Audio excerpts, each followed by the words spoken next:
Bismillahirrahmanirrahim. Assalamualaikum warahmatullahi wabarakatuh. Alhamdulillahirabbil alamin. Wassalatu wassalam ala asyrafil anbiya'i wal mursalin. Nabiyina Muhammadin wa ala alihi wa sahbihi ajma'in. Amma ba'd. Ayuhal ikhwah rahimakumullah. Alhamdulillah kita diizinkan Allah untuk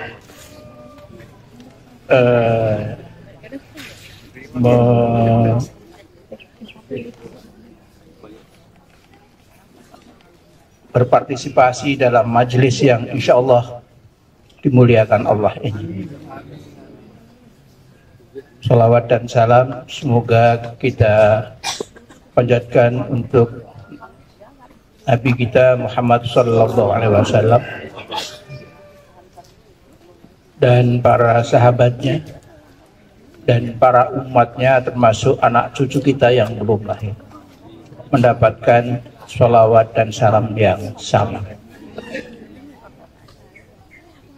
Kalau kita rajin mendoakan umat Islam itu kembalinya kepada diri kita sendiri.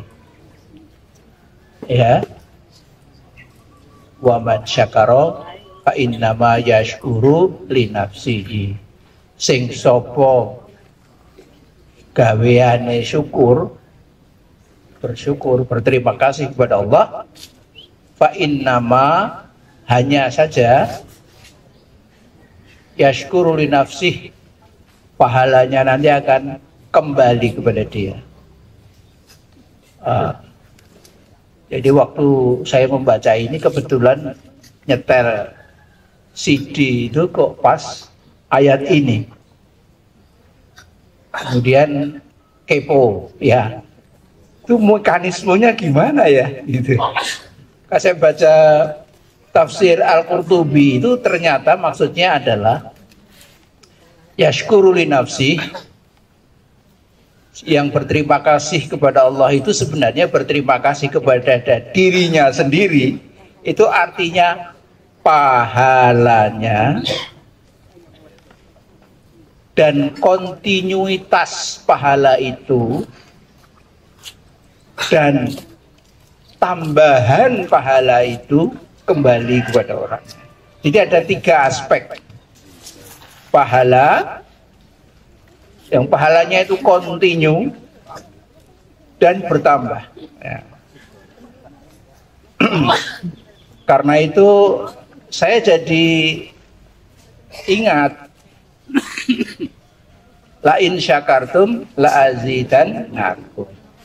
Sesiapa yang bersyukur pasti Allah akan menambah pahalanya dan kontinuitasnya. Maka ternyata kalau 2 tahun yang lalu, November tahun yang lalu, 2 tahun yang lalu, bukan November, September kira-kira, 2 tahun yang lalu saya sudah membahas syukur di sini.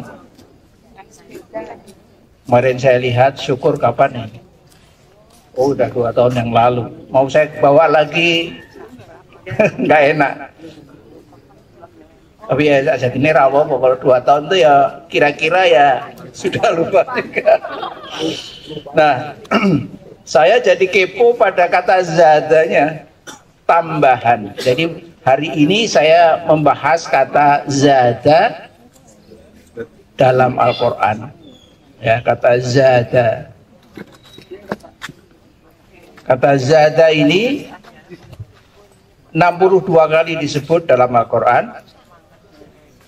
Dalam 60 ayat, 32 surat. Anehnya, zada ini 20 ayat, 20 surat itu makiyah dan 12 surah madaniyah. Jadi kita tahu bahwa surat makiyah itu 4.366 ayat. 4.366 ayat selama 13 tahun.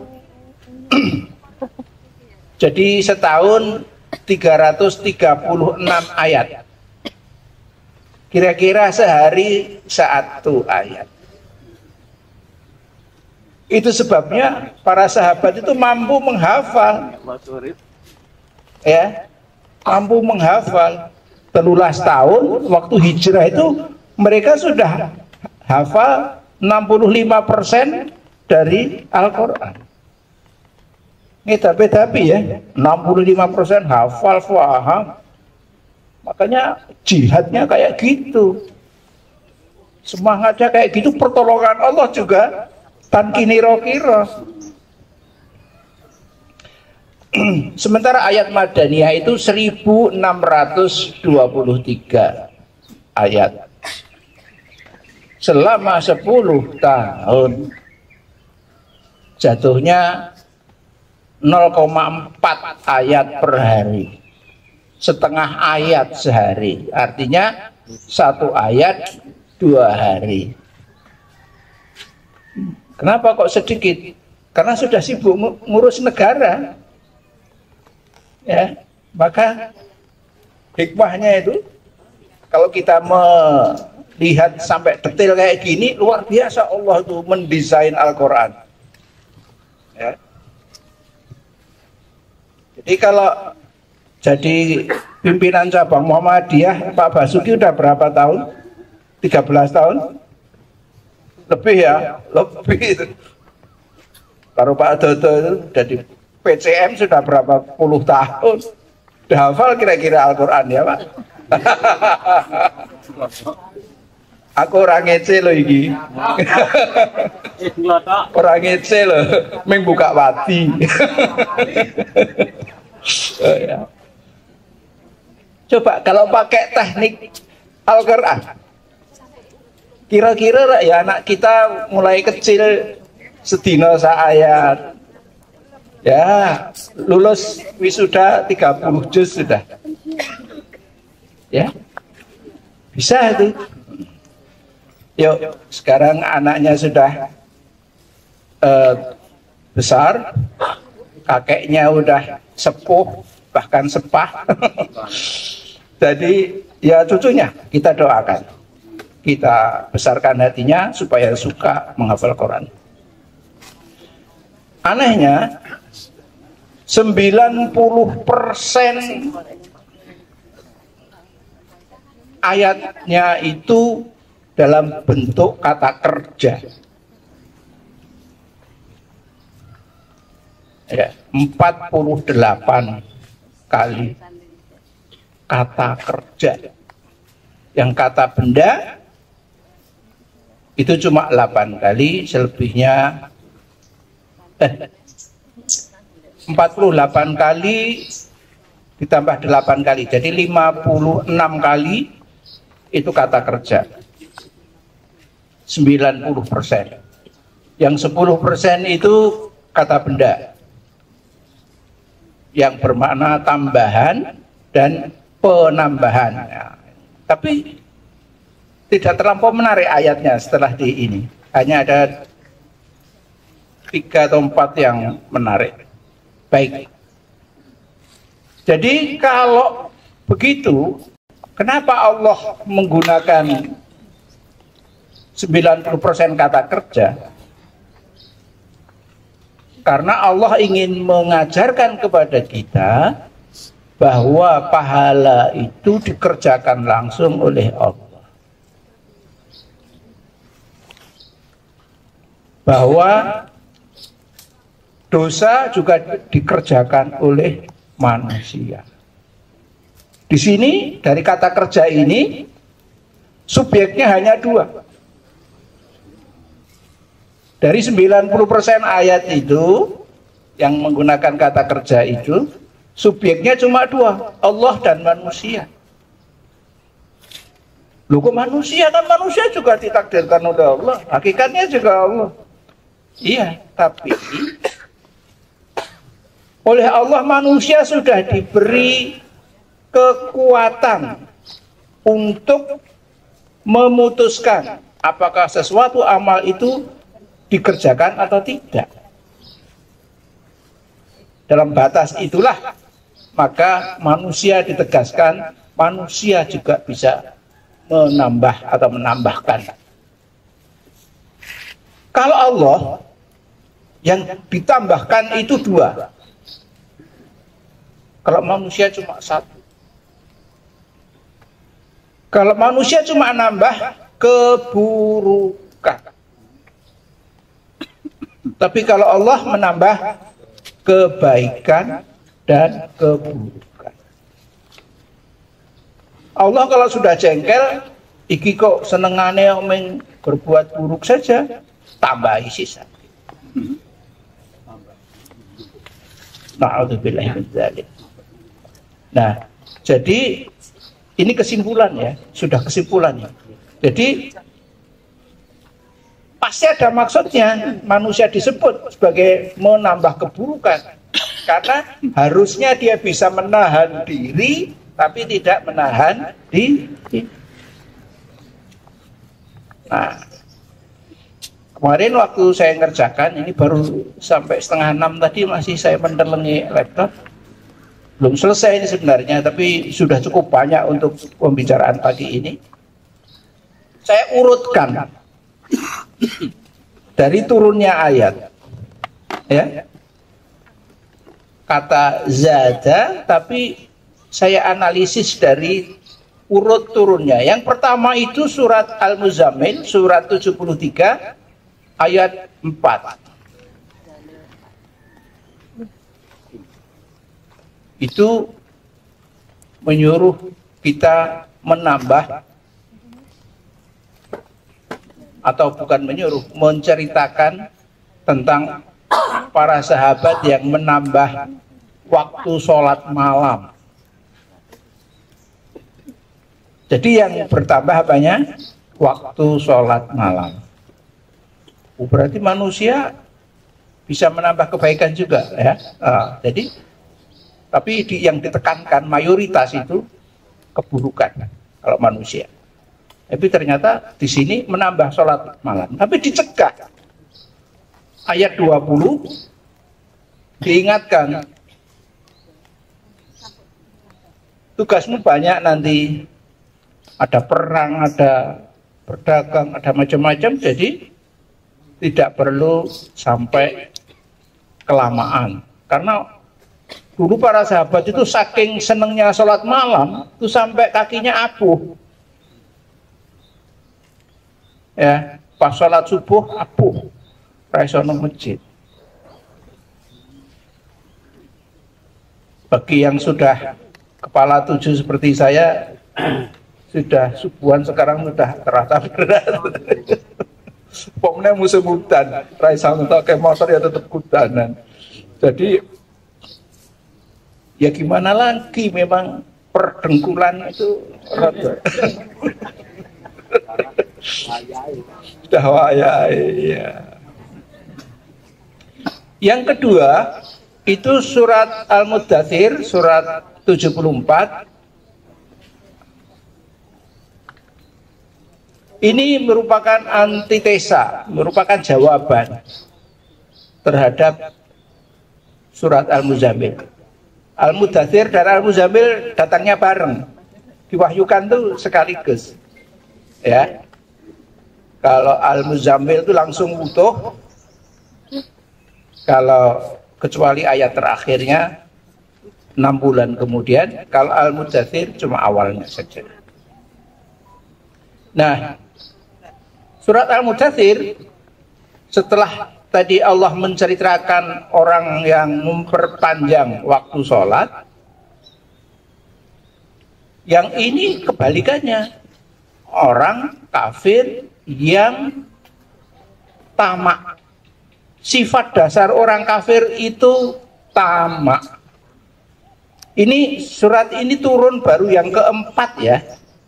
Jadi kira-kira baru sebulan jadi nabi, atau 2 bulan maksimum 3 bulan jadi nabi, sudah bilang wong kafir kuwi sifat dasarnya tamak. Buktinya apa? moh mempertuhan Allah, tapi mempertuhan uang, harta, kenikmatan hidup, dan lain sebagainya. Itu dijadikan Tuhan, diperjuangkan. Harusnya yang diperjuangkan itu agama Allah, tapi ini memperjuangkan malah kadunian.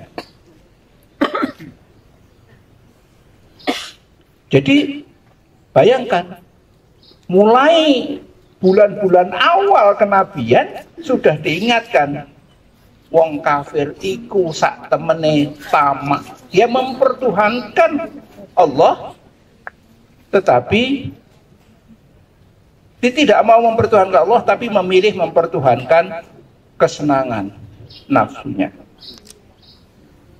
Ya. Nah, ini kalau andaikan bulan ketiga, saya ingin mengatakan bahwa yang namanya ilah itu berbeda dengan Rob. Ilah berbeda dengan Rob. Syahadat kita itu pakai ilah, bukan pakai Rob. Kalau seandainya syahadat kita itu Rob, Abu Jahal itu mau syahadat. Tapi karena pakai ilah, mereka nggak mau. Apa ilah itu? Nah, kita sering nggak paham. Apa bedanya ilah dan Rob? Kalau yang sini kayaknya pada paham.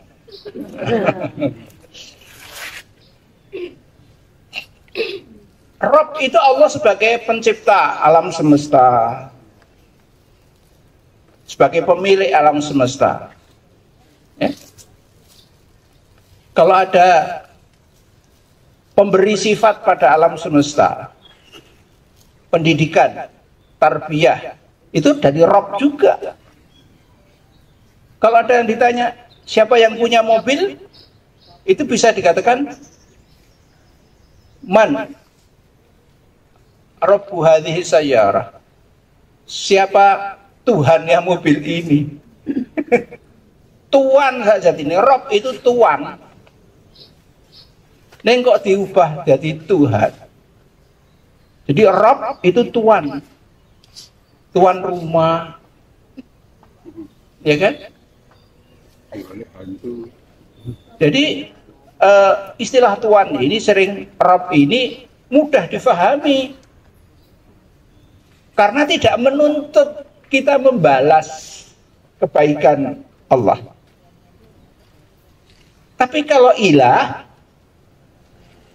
itu prioritas pertama. Jadi ilah itu sama dengan yang diprioritaskan oleh hati. Karena cinta, takut, dan harapan, dan yang seperti itu. Jadi yang diprioritaskan oleh hati karena cinta, takut, harapan, atau yang serupa itu. Ilah alladzi ya'lahuhul qalbu bikulli hubbin wa khaufin wa raja'in wa nahwi dzalik. Ya. Jadi syahadat kita ilah, bukan Rob. Menuntut kita memberi prioritas pertama kepada Allah dan agamanya, ajarannya.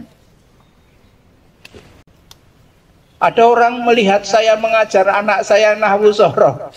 Anak-anak waktu itu masih SD sampai universitas kan saya ajar nahwu soroh. Ayo Ki. Ada orang putra kiai juga kebetulan, ya. Wah, wis rajamane nahwu soroh. Ya. Wis rajamane nahwu soroh. Kuno itu. Kaya urip nang desa wae ngapalke nahwu soroh. Jawab saya apa? Nek miturut Quran donya kira berubah ya. Sing berubah meng kulite. Mbok kowe nang Jakarta kowe tetep desa. Nek zaman biyen zaman kota Mekah, kota turisme Mekah. Kuwi hakikate padha karo Singapura, kota turisme juga. Tokyo padha. Dadi hakikate menungso tetep perlu nahu sara. Nek kowe ora gelem mulang anakmu, terserah ning aja ngelek-elek. Iki tamu saka ado itu nek-nekke. Ha gimana? Aku terus kiai. Mas, aja ngono Mas. Hakikate menungso ora berubah. Maca Quran. Modernitas itu bukan gaya hidup. Modernitas itu bukan gaya hidup. Tapi cara berpikir, pandangan hidup. Quran itu lebih modern dari modernitas. Tapi ya sudah, tuh. Anu saja. Nah, ini Al-Quran baru baru surat keempat sudah mengatakan tamak.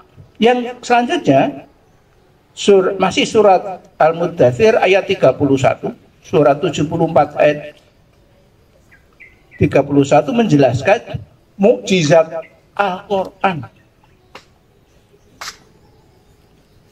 Kehebatannya Al-Quran adalah walaupun Rasulullah tidak pernah belajar filsafat, tetapi karena dia di Mekah tidak ada universitas, yang ada universitas itu di Italia sana, ya,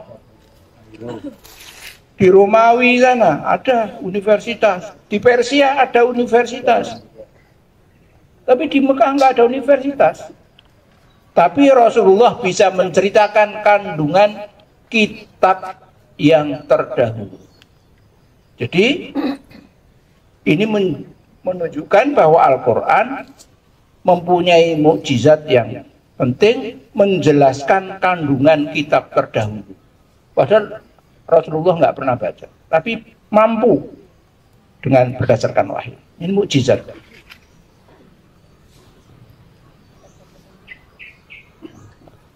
Surat yang ketiga, surat Qaf, surat 50, turun yang ke-44, 34. Surat Qaf ayat 35.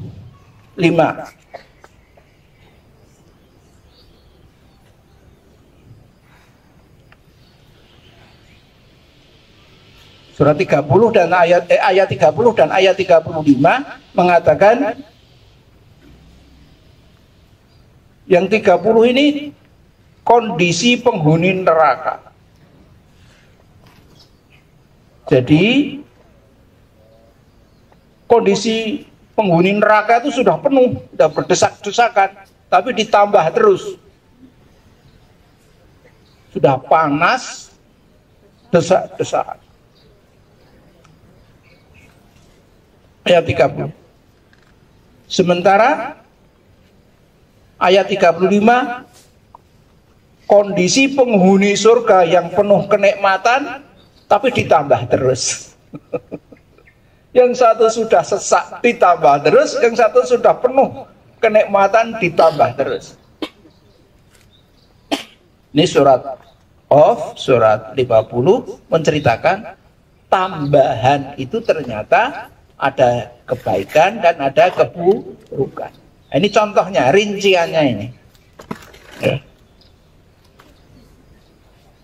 Jadi kebaikan juga bertambah, keburukan juga bertambah. Yang nambah Allah. Yang surat selanjutnya, surat keempat, itu surat Shad, surat 38. Cuma satu ayat ini, ayat 61,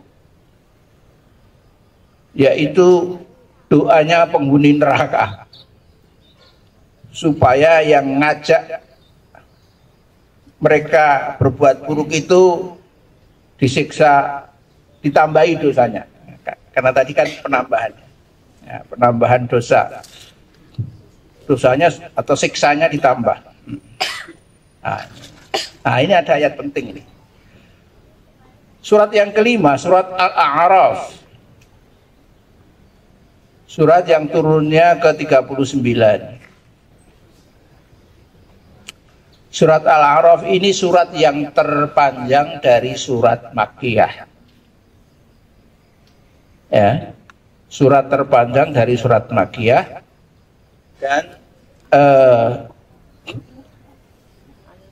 kalau panjenengan kepingin ngerpreso kandungannya Al-Quran, pelajari saja Al-A'raf. Semua yang penting-penting disebut semua dalam Al-A'raf. Ya. Semua yang penting-penting sudah. Jadi kalau mau ngeringkes Al-A'raf 75 ayat. Nek sedina setugel separuh 150 dina apal 5 bulan hafal. Sambil nyablon kena ini. Ya. Udah pensiun sekarang ya. Saya seperti. Jadi apa kandungannya?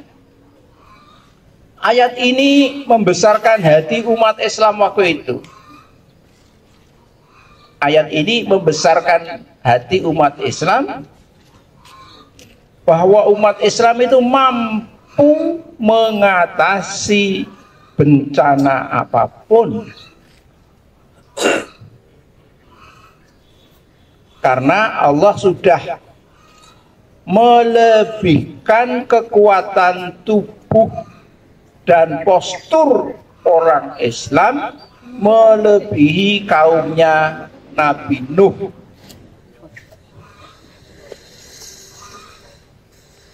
Jadi Nabi Nuh itu termasuk Nabi yang awal-awal. Nabi Nuh masih dekat itu sama Nabi Adam tuh.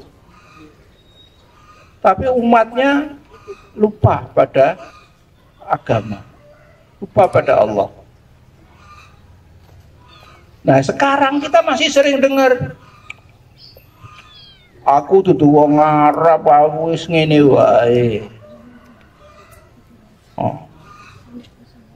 Ngombe teh ki enak ning ngombe ceki, ngombe ciu ya luwih enak. Ibu-ibu, bapak-bapak mungkin nggak pernah gitu, tapi lingkungan saya dulu, teman-teman SMP saya sekarang tuh masih ngomong kayak gitu. Ada teman Mr.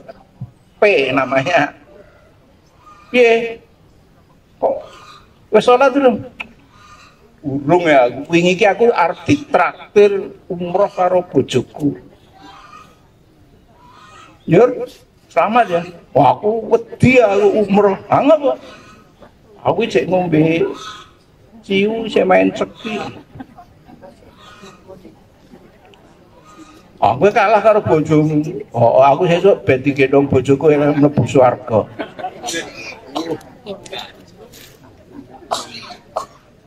Susah. Sing penting putuku kabeh mlebu TK Abanan, ora rasa kuatir. Anaknya semua kudungan wedok-wedok. Dengan Anda ini gimana? Jadi orang seperti itu banyak. Sampai hari ini, apa 21 ini. Padahal Allah mengatakan, taatlah kepada, ini di ayat 69 surat Al-A'raf surat 7 ini, taatlah kepada Rasul karena Allah sudah melebihkan badanmu dan mentalmu lebih kuat daripada umatnya Nabi Nuh. Mentalmu lebih kuat. Kalau mereka masih kalah godaan berhala, judi dan sebagainya, kamu enggak. Kamu sudah diciptakan, kamu pasti kuat. Jadi ayat ini menggaransi, ayat ini menggaransi kita mampu menjadi muslim yang kafah. Penting nih. Ayat ini menggaransi, menjamin kita kuat menghadapi tantangan menjadi muslim yang kafah. Udkhulu fis silmi kafah wa la tattabi'u khutuwati syaitan. 2 bulan lalu sudah saya jelaskan. Ya. Kafah itu cuma 1 kali disebut dalam Al-Qur'an. Al-Baqarah 208. Hanya sekali itu. Sudah. Artinya itu penting banget. Nah ini Allah melebihkan badan dan perawakanmu. Ini juga cuma sekali ini. Ya.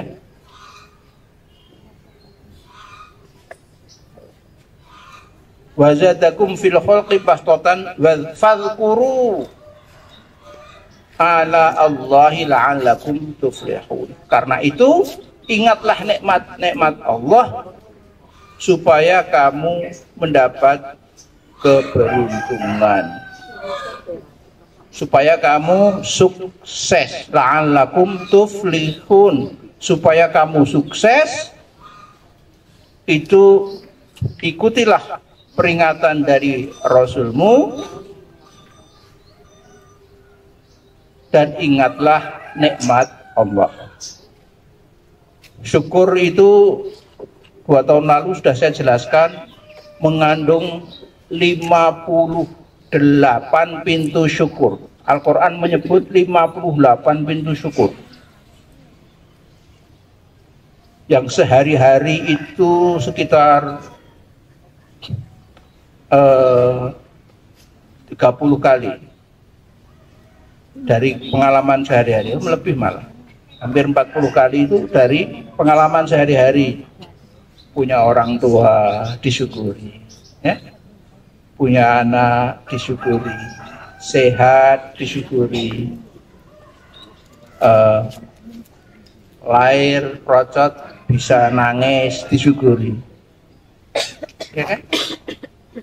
Coba kalau nggak bisa nangis, ya, nanti di jungkir kayak saya ngelihat anak saya waktu lahiran itu dijungkir kayak dokternya tepuk bokongnya, plak, kaget, nangis lah, dan nangis. Kenapa kok supaya nangis? Supaya bernafas. Kenapa supaya bernafas? Karena Allah menjadikan paru-paru sumber energi terbesar setelah lahir. Namanya Tai Yin. Tai itu maksimum, Yin itu energi yin, energi dingin. Jadi Tai Yin itu ada 2, paru-paru dan SP itu apa? Bukan ginjal, duri ginjal, apa namanya? Spleen. Apa itu namanya? Kalau hati di kanan, di kiri, apa namanya? Spleen.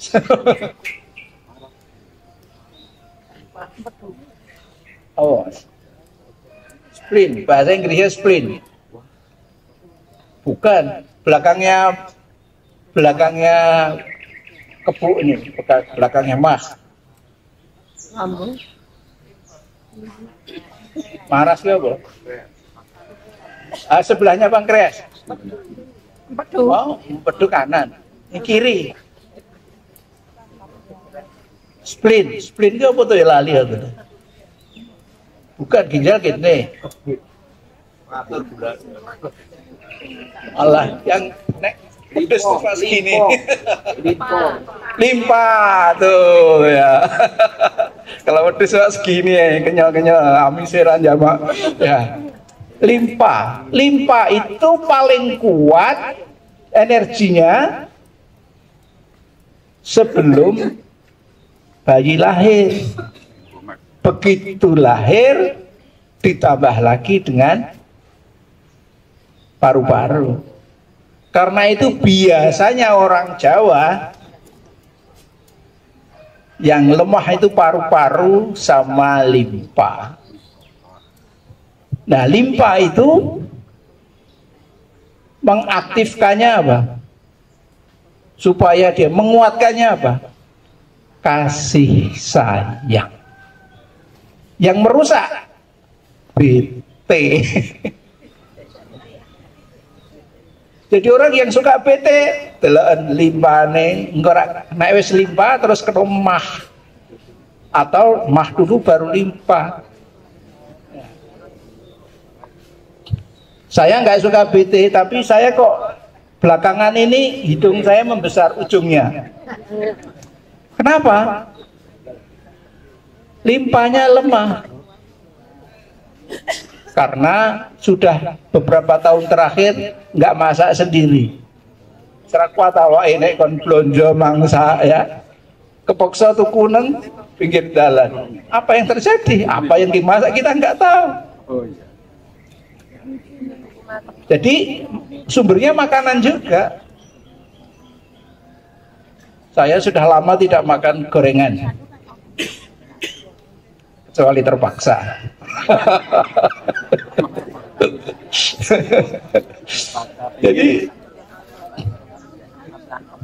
jadi limpa itu biasanya bermasalah karena kita sering bete, ya, bad temper, bete, apa, ilfil, gampang ilfil itu loh, cemburuan, itu ngerusak limpa, ya. Kalau orang seperti itu, pasti limpa keduanya juga berbahaya. Apakah limpa kedua?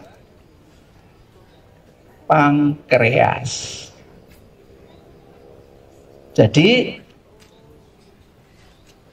limpa kedua itu pankreas. Jadi kalau caranya ada orang diabetes nih, pankreasnya gimana caranya? Suruh gembira, happy, memaafkan orang. Insya Allah cepat sembuh. Ya, seperti saya menengarai dari pasien saya, perilaku dia pada suaminya mempengaruhi penyakitnya. Kebetulan pasien saya banyaknya ibu-ibu. Ada orang sakit, saya gini. Oh ya, fotonya Bapak di bawah. Ini, Bapak itu gimana sifatnya? Orang terbaik di dunia. Ustadz sabar, esok tangi mangsa, bojone sik sare Pak sing kakung wis mangsa. Tapi kok jenengan ketoke ada sesuatu yang tidak ridho pada dia, kenapa? Dia pergi terus, saya nggak diajak. Lah nek diajak mulang ngaji nang ndi-ndi nyurpi omah ya toh. Terus jenengan sok mirengke ceramah Bapak enggak? Iya kadang-kadang. Bisa ngelakuin enggak? Enggak. Ya ini masalahnya. Kenapa tidak? Apa karena yang ngomong suami kemudian tidak pati menghargai? Itu berarti jenengan kalah sama nafsu daripada firman Allah. Kan yang diajarkan firman Allah. Iya ya Pak Ustadz, berarti yang salah saya ya. Ya sekarang zikir saja Bu, monggo. Zikir Bu. Anda zikir 1 jam, nanti saya periksa lagi. Anda nikmati zikir. Saya kasih buku doa. Dah milih mana doa, dipoco sak tegese 1 jam. Saya tinggal menerima pasien lain. Apa yang terjadi 1 jam kemudian? Simptomnya hilang semuanya. Simptomnya yang tadi ada gejala diabetes, ada gejala ini hilang. Kita palpasi di tangan, ya. Palpasi. Loh, kok ginjalnya tadi apik? Loh, limbahnya tadi apik? Padahal tadinya bergejolak. Ya.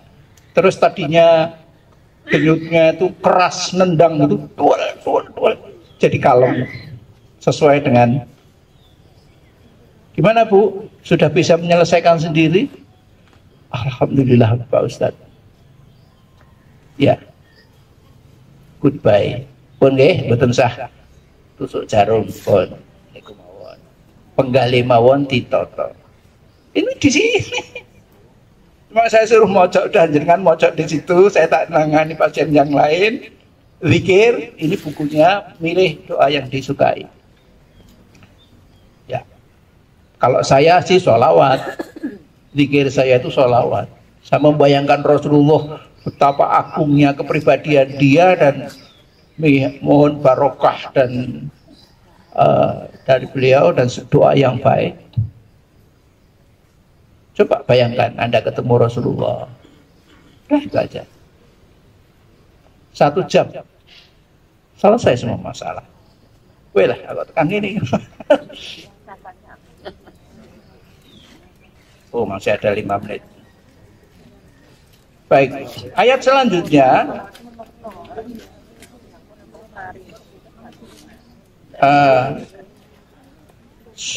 surat Al-Jin surat 72 ayat 6. Itu mengatakan bahwa ada beberapa orang laki-laki di antara manusia minta perlindungan kepada jin.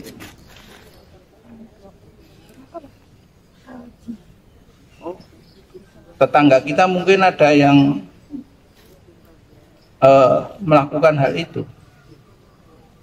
Mungkin kenalan kita. Jadi sampai sekarang masih ada orang yang ngawulo kepada jin. Padahal di sini fazaduhum rohaqa.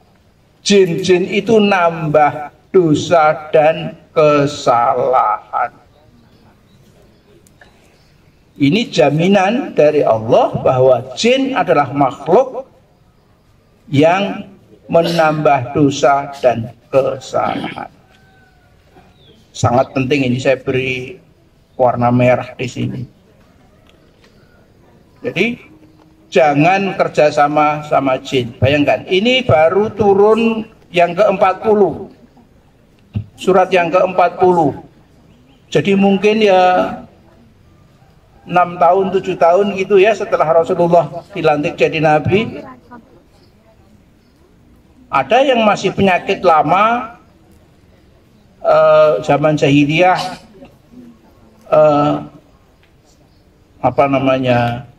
bekerja sama dengan jin, dilakukan lagi.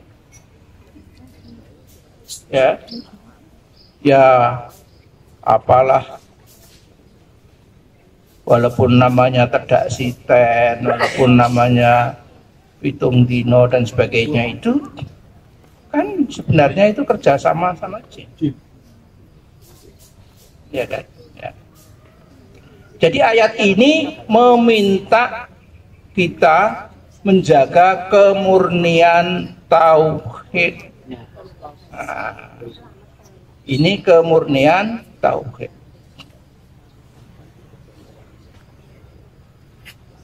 Ayat selanjutnya surat Al-Furqan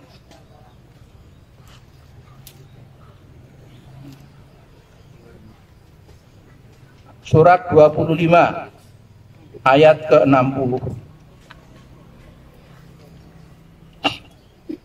Dan apabila dikatakan kepada mereka, bersujudlah kamu sekalian kepada Allah yang Maha Penyayang, mereka menjawab, siapakah yang Maha Penyayang itu? Apakah kami akan bersujud kepada Tuhan yang kamu perintahkan kami bersujud kepadanya? Era ngerti. Jadi ayat ini melanjutkan dengan dan perintah sujud itu menambah mereka jauh dari iman. Ayat ini sudah yang ke-42 sudah mungkin sudah 6 tahun 7 tahun kenabian, sudah hijrah ke Abisinia, sudah ya gagal. Itu tahun keempat hijriah, tahun keempat kenabian tuh, hijrah ke Abisinia. Jadi ini menunjukkan bahwa ayat ini datang untuk memperingatkan